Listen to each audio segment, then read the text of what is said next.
یہ تمہاری زندگی ہے. درود بھیجے محمد والے محمد.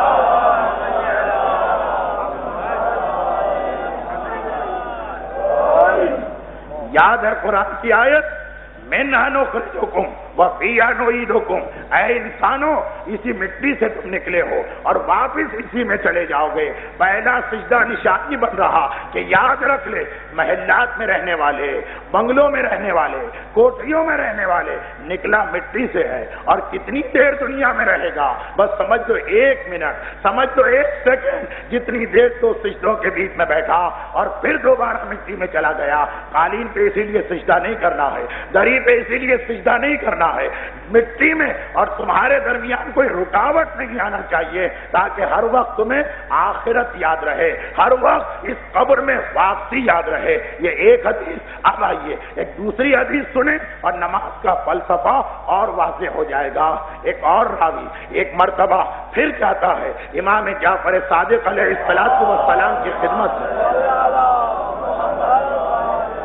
یہ دوسری حدیث بھی توجہ سے سنیں. مولا ہم نمازیں پڑھتے ہیں, روزانہ پڑھتے ہیں, دن میں 5 مرتبہ پڑھتے ہیں. وہ تو واجب نماز, اور سنتی تو پتہ نہیں کتنی پڑھتا ہوگا یہ آدمی. مولا 5 مرتبہ تو واجب نماز پڑھتے ہیں, لیکن یہ پتہ نہیں چلتا ہے کہ ہماری نماز قبول ہو رہی ہے یا نہیں ہو رہی.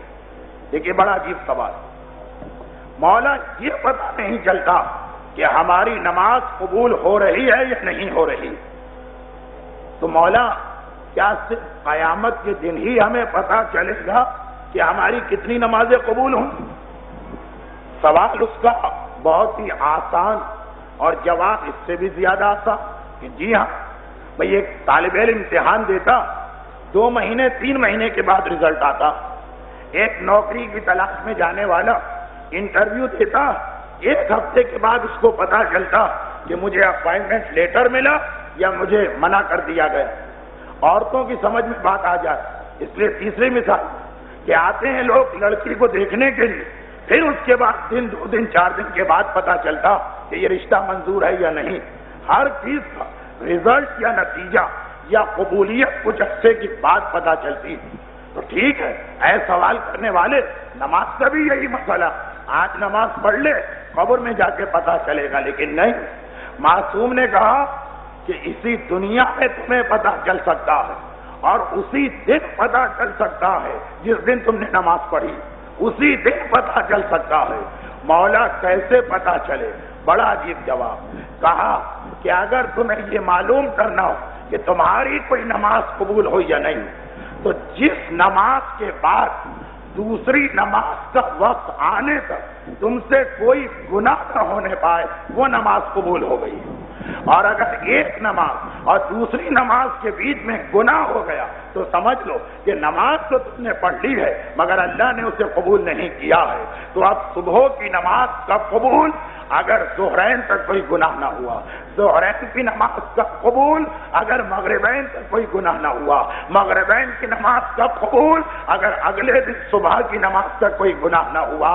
تو جس نماز کے بعد گناہ ہو جائے, یہ گناہ اس بات کی نشانی ہے کہ تمہاری یہ نماز قبول نہیں ہوئی. اور جس کے بعد تم گناہ سے بچ جاؤ, ان الصلاۃ تنہی عن الفحشاء والمنکر, معصوم کہہ رہے کہ یہ نماز ہے جو تمہیں ہر بے حیائی اور برائی کے کام سے روکتی ہے. تو اگر نماز کے بعد گناہ ہو گیا, پتہ چلا کہ تمہاری نماز قبول نہیں ہوئی, ہاں ایک غلط فہمی نہ ہو, اس لیے ایک بات اور بتا دوں کہ اگر ہمیں پتہ چلے کہ بھائی صبح کے بعد ظہر تک گناہ تو ہمیں کرنا پڑے گا.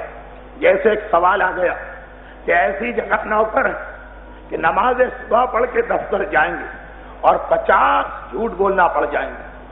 ایسی جگہ ملازم ہے کہ نماز پڑھ کے جائیں گے اور رشوت لینا پڑ جائے گی. ایسی جگہ ملازم ہے کہ نماز پڑھ کے جائیں گے اور سود لینا پڑ جائے گا. اگر پہلے سے پتا کہ نماز کے بعد گناہ ہو ہی جائے گا تو میری تقریر کا یہ مطلب نہ نکالیں کہ پھر نماز پڑھنے سے فائدہ کیا, جب قبول ہی نہیں ہو رہی ہے نماز تو پڑھ کے کیا کریں. نہیں, ایک بات یاد رکھیے کہ اگر کسی آدمی کو پوری چیز نہیں مل رہی تو وہ یہ غلطی کبھی نہیں کرتا کہ آدھی بھی چھوڑ دیتا. مثلا آپ کے گھر کا خرچہ ہے 2000، لیکن نہیں، نوکری نہیں مل رہی 2000 والی، کاروبار میں 2000 آپ نہیں کما رہے، تو اب عقل کا تقاضا کیا کہ آپ 1500 والی نوکری بھی چھوڑ دیں کہ جب 2000 والی